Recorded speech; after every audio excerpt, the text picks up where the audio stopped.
Hi everybody, I'm Leah Giorgini and I'm a mental health occupational therapist and non-profit executive director. I've got 20 years of experience working in mental health and human services, and I'm here to talk to you today about mental health and the stories that we share.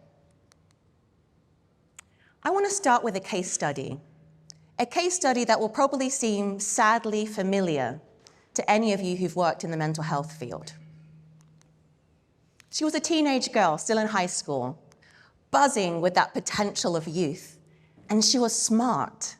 Straight A student, class president, eventually valedictorian. Her parents, her friends, her teachers all thought, yeah, she's going to be someone someday. But then tragedy struck.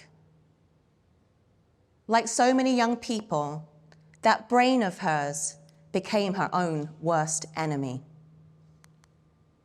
And what started with anxiety and depression, worry about relationships, worry about keeping up with expectations, descended into something a lot more sinister.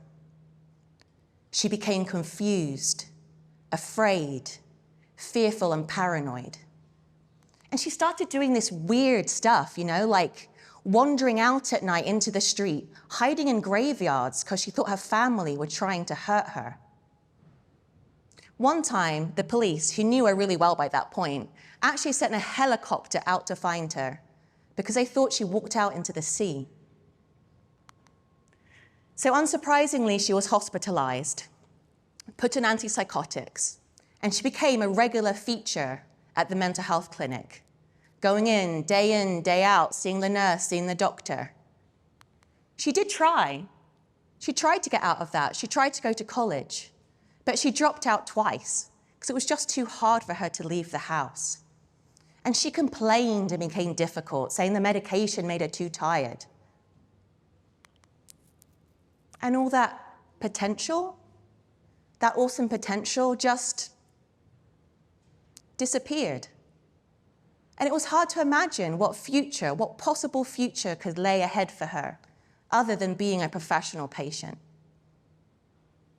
Such is the tragedy of mental illness. And that girl was me. And that story I told you, the way I told it, clinical, tragic, hopeless, is exactly how the mental system saw me, and how it sees so many other young people who first enter the system with serious mental illness. It labels them broken, defective, and lost. But that isn't the whole story. So let me tell it again. I was about 8 years old when my mom left my stepdad, the guy who'd brought me up from just this high, a toddler, with the most incredible kindness. She left him for another man who I took an immediate disliking to. There was something dangerous about him. You know when you're walking along a trail in the woods and you come across a snake? It's that eye-dilating fear that stops you in your tracks. And that's how I felt about him. It wasn't long after moving in with him that my mom was diagnosed with bowel cancer, late-stage bowel cancer. And it wasn't long after that that the violence started. Driven to rage by jealousy, by money, by me, he would beat her, her body already racked with cancer and chemotherapy. One time, he broke her skull. Another time, when she tried to leave, he slashed her with a knife, and he said, "You try and do that again, and I will kill Leah." And that's how I learned how to be afraid. I would go to bed at night clutching a badminton racket, a lame weapon, I know, but the only one I had, just in case he would come into my room. And my mother and I did try to escape. We actually went to domestic violence shelters. But she would always go back. He would appear outside the shelter, and I'd be terrified because it was like a real-life boogeyman had come, but I'd have to go home with him. That paranoia, that fear, that girl we talked about just now, the way she ran out into the street afraid her family were going to kill her, does it make sense now? But when psychiatry met me, It didn't see that story. It saw a single story of chemical imbalance. It labeled me as defective, chemically imbalanced, a patient, a college dropout, difficult, and even dangerous. And when the mental health system met me, it met me with the same kind of force and violence I'd experienced as a child. I experienced violence, coercion, and dismissal of my personhood. And there were even times that the police were involved in my care. I don't know if you know what that's like. The police come piling into your room, screaming at you, shouting commands, telling you to get down. And they pinned me to the bed and drugged me. So the system that was meant to heal me actually re-traumatized me. They took away my liberty and they took away my future because they felt like a person like me didn't have one. What the system did think I needed was a prescription. So I was given antipsychotics and antidepressants. I went in diligently every week, couple of weeks, month to see my psychiatrist, to see my mental health nurse, who checked on my symptoms. Are you experiencing this? Are you experiencing that? And my risk behavior.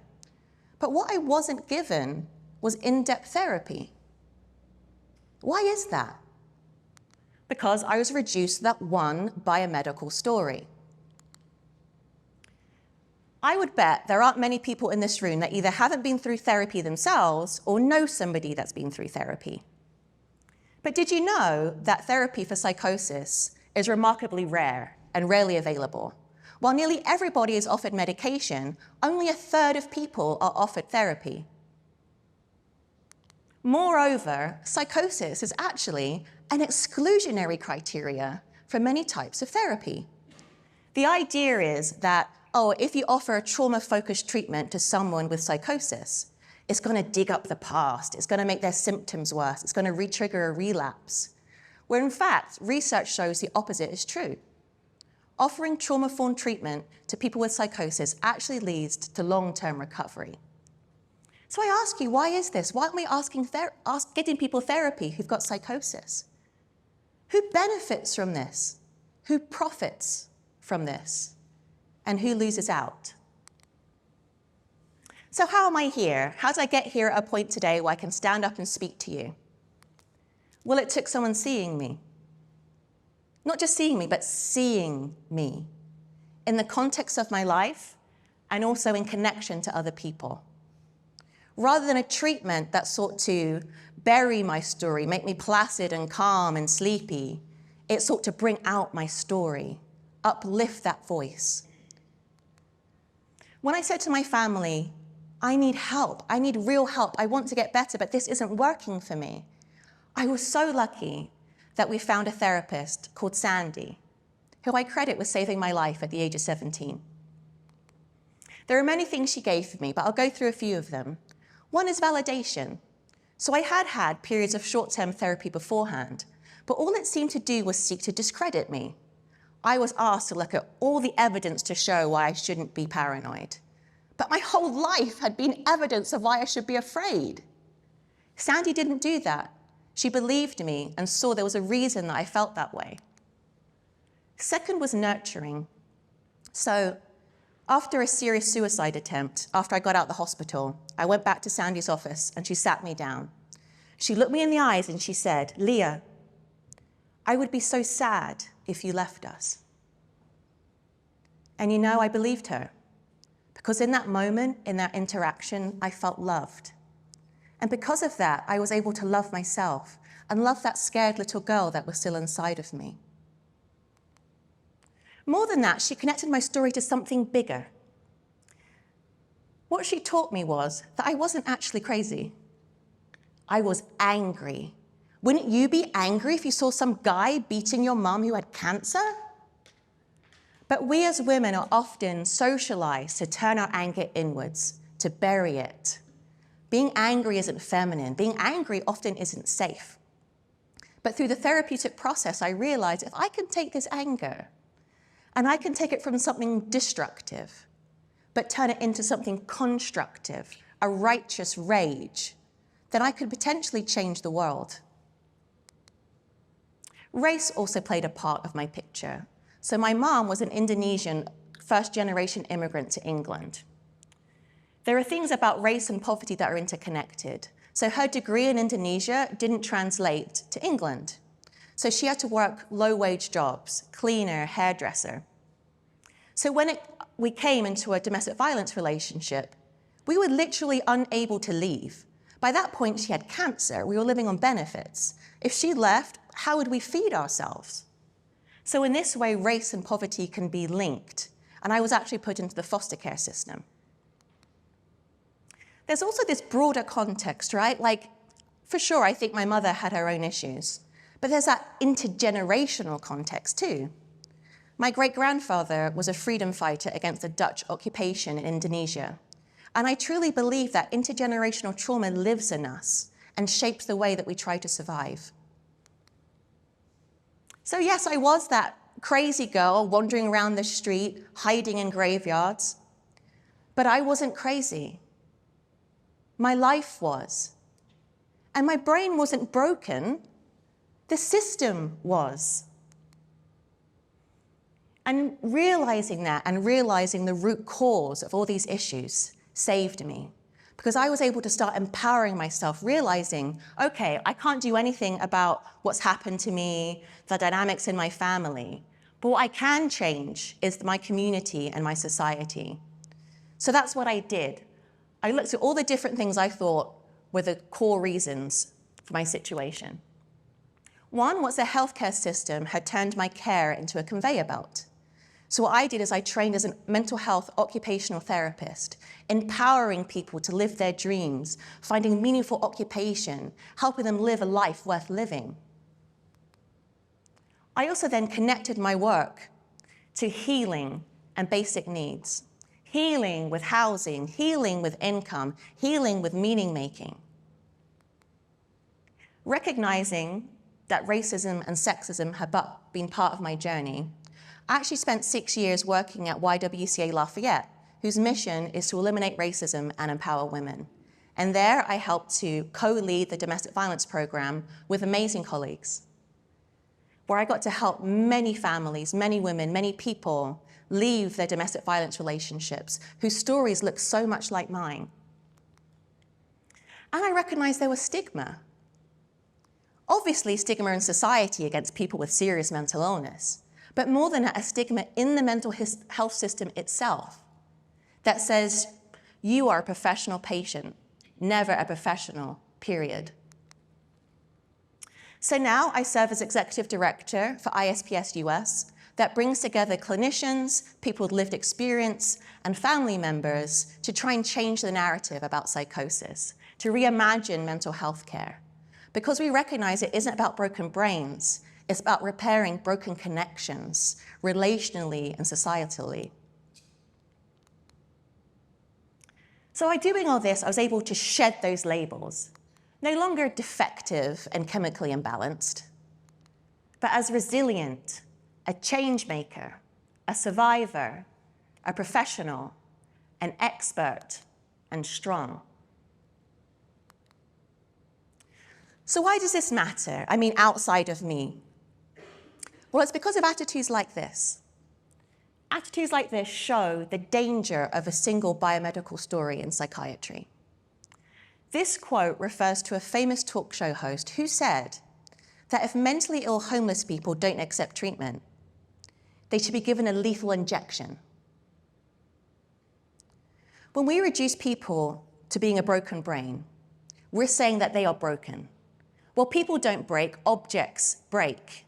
And when you dehumanize a person like that, it leads to potentially lethal consequences. Yes, I will acknowledge that we have a problem with homelessness and mental health in the USA. I've seen it firsthand through my work. However, I would argue that if we're thinking coercive treatment, throwing them in asylums is the answer, we're intervening far too late. Because something has happened that's meant that person has lost their income, lost their housing, fallen through the cracks of the safety nets that we do have in place in the US. They found themselves chronically homeless on the street. They're not accepting mental health treatment. What has happened for them to lose faith in the healthcare system? Something has happened, and by addressing that, we can do something. As Archbishop Desmond Tutu said, there comes a point where we need to just stop pulling people out of the river. We need to go upstream and find out why they're falling in. Why are people falling into the river in our country? Prevention matters. If we can intervene early, they won't get to that point, and we can make a much bigger difference than we could by throwing them in asylums and sending the police after them. In fact, research supports this. It says that if we address this inequity, these societal factors, if we're able to support families, then we can prevent serious mental illness on a huge scale. And it makes sense in my story. I could have easily become chronically homeless myself, had not, at my moment of crisis, the members of my family I was paranoid about moved out. They moved out of the house. I was registered as homeless at the council and waiting for shelter space until that happened. That could have easily been me. By preventing this happening early, we could save so many people's sons and daughters from that terrible stereotype of homeless and mentally ill. Recognizing this gives us power. It gives me, you, all of us power to do something, because we can demand better systems that support people and prevent this from happening. We can demand that services are fully funded and that there are safety nets for people in crisis. We can support our neighbors emotionally, socially, and resources, not just our next door neighbors, but also the neighbors standing outside the homelessness center, the ones sleeping on the bench. We have power in our circles. We can demand that mental health services are based on relationships and connection, and not punishment. In-depth therapy, peer support services, where people feel seen and nurtured and loved. Because when we see mental health not as an individual flaw, but as a reflection of our shared world, then we realize what collective power we have.